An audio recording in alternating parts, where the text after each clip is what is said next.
Your Excellency, Alexei Tshisekedi, President of the Democratic Republic of Congo and outgoing Chairperson of the African Union, Your Excellency, Macky Sall, President of the Republic of Senegal and incoming Chairperson of the African Union, Your Excellency Moussa Faki Mohamed, Chairperson of the African Union Commission, Excellencies, Heads of State and Government, distinguished ministers, commissioners, Excellencies, ambassadors, invited guests, ladies and gentlemen.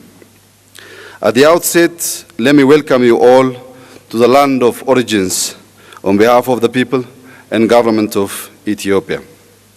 Let me also take this opportunity to celebrate our reunion in Addis Ababa after a 2-year disruption caused by the COVID-19 pandemic.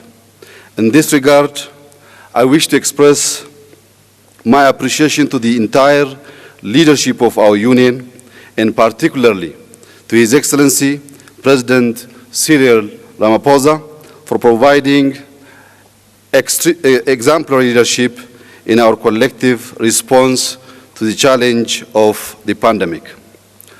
Over the past 2 years, we have struggled not only against the human cost of the pandemic, but also an inequitable system of vaccine distribution, arbitrary travel bans, border closures, lockdowns, and misinformation about the value of vaccines.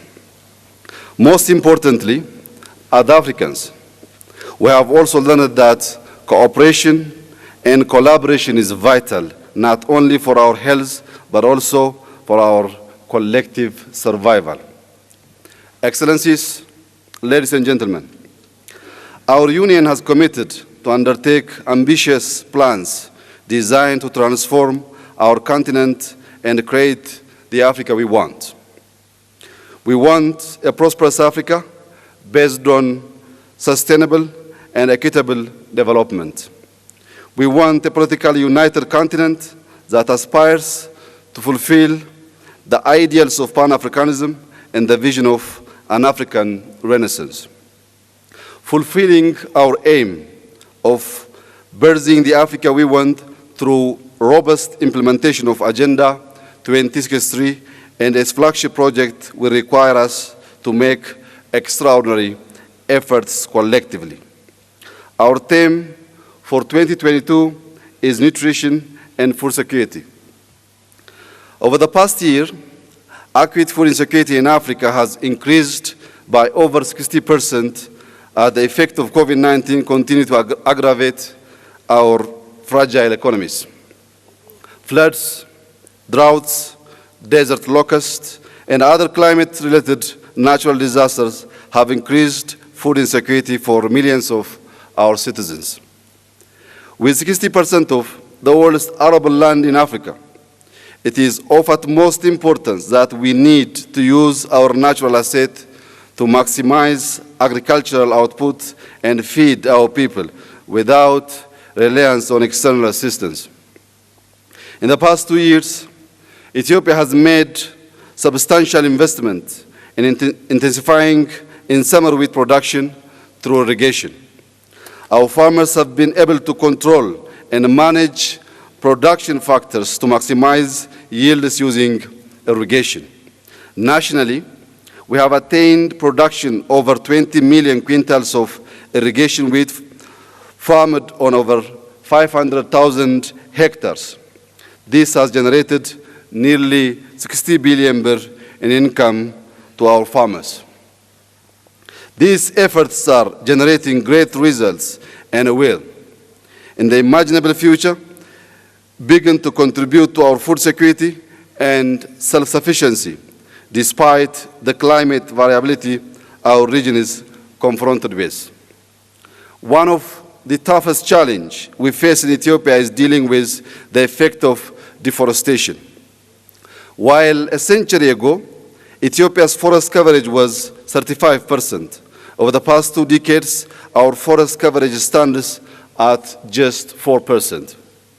We believe afforestation is one of the most effective ways of climate change mitigation. Beginning in 2019, we launched a major reforestation initiative under the slogan, Green Legacy. Our aim was to plant 20 billion trees across the country over the course of a 4-year period.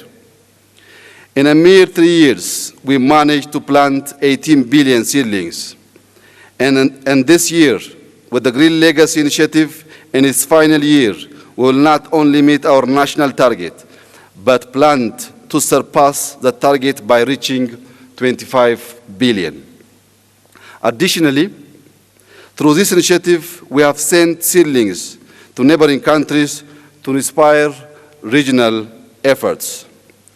If we can collaborate to spread the message of green legacy in the continent and implement measures that maximize our food security and self-sufficiency, we will be able to guarantee our citizens the basic necessity of life without reliance on charity. Excellencies, ladies and gentlemen, Africa's voice on the world stage needs to be heard loud and clear. Africa must also be represented on important international bodies. Today, more than 7 decades after the creation of the United Nations, Africa remains a junior partner without meaningful input or role in the system of international governance. This is particularly true of the United Nations, where Africa lacks representation on the Security Council and is underrepresented in a variety of ways. It is the right time to reform and revitalize the United Nations system to reflect current global realities and ensure that it is a more representative and equitable body. Only fair representation and transparency in those institutions can usher in a just era in multilateralism. Consistent with our Esluini Consensus of 2005, we should collectively insist that Africa's reasonable request for no less than 2 permanent seats and 5 non-permanent seats in the UN Security Council be adopted. Equally important is Africa's media representation on the international stage. Africa is often portrayed in international media negatively.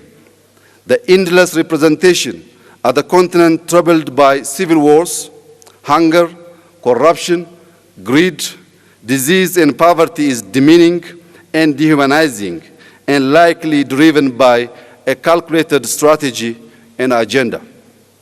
This stereotypical and negative media representation of Africa not only disinforms the rest of the world about our continent, but also shapes the way we see ourselves as Africans. Telling our own stories and shaping our own narratives must be our top priority. In this regard, I would like to propose to this august body the establishment of an African Union Continental Media House. This media house could be organized to provide authoritative news and information on our continent, fight disinformation, promote our collective agenda, and offer opportunities for Pan-African voice to be heard. Excellencies, ladies and gentlemen, peace and security are critical issues affecting our continent. Despite the African Union's intensive engagement in addressing peace and security challenges of the continent, guided by the maxim, African solution to African problems, new and complex problems that undermine our unity and sovereignty continue to emerge. In this respect, the past year was particularly challenging to our continent in general, and my own country, Ethiopia, in particular.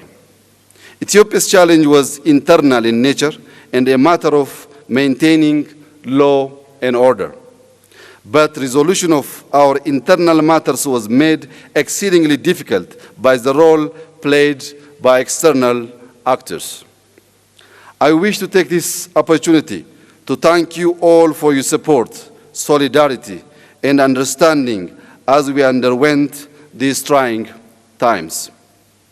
As you are aware, despite the intransigence of the other side in this conflict, my government has taken a variety of measures to minimize the loss of life and destruction of property.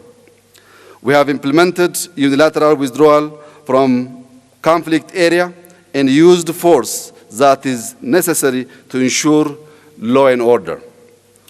As a gesture of goodwill, we have released high-profile suspects with a view of creating a conducive environment for peace. We shall leave no stone unturned in our search for peace in our country. Consistent with our commitment to peace, to peaceful resolution of conflict, we have recently launched an inclusive national dialogue platform with formal legislation. Our commitment to pursuing lasting and durable peace in our country shall remain steadfast. Excellencies, ladies and gentlemen, the greatest lesson that Ethiopia has learned over the past year is that without the solidarity of our African brothers and sisters, our existence as a nation would have been at great risk. This affirms the wisdom of our forefathers and foremothers in their dream of Pan-Africanism. The old saying is true: united we stand, divided we fall. Today, we stand proud and tall as Africans in the shadow of those who struggled to liberate and unite Africa. Our steadfast unity is the anchor and the foundation of our Agenda 2063. A continent of 1.3 billion people, a substantial percentage of them young and dynamic, will drive Africa's prosperity and pull it out of poverty as we set forth in our Agenda 2063. Also, our Continental Free Trade Agreement holds the greatest promise of effectively realizing continental integration and development. The potential for increased intra-Africa trade, free movement of people, and investment and self-reliance is a beacon for Africa's renaissance. Instead of depending solely on trade out of Africa, our collective effort to boost intra-Africa trade will protect us from the fluctuation of global economic and political change. Similarly, the potential for continent-wide tourism remains untapped. It is part of aspiration of 5 of Agenda 2063, which seeks to create an Africa with a strong cultural identity, common heritage, values, and ethics. The more we know each other, the more we are able to cooperate and resist the force that seek to divide and undermine us. You may recall, a mere 2 months ago, efforts were underway by some in the international community to create an atmosphere of fear to drive expatriates out of Ethiopia and discourage travel to Ethiopia. Those efforts were not successful and will not be successful.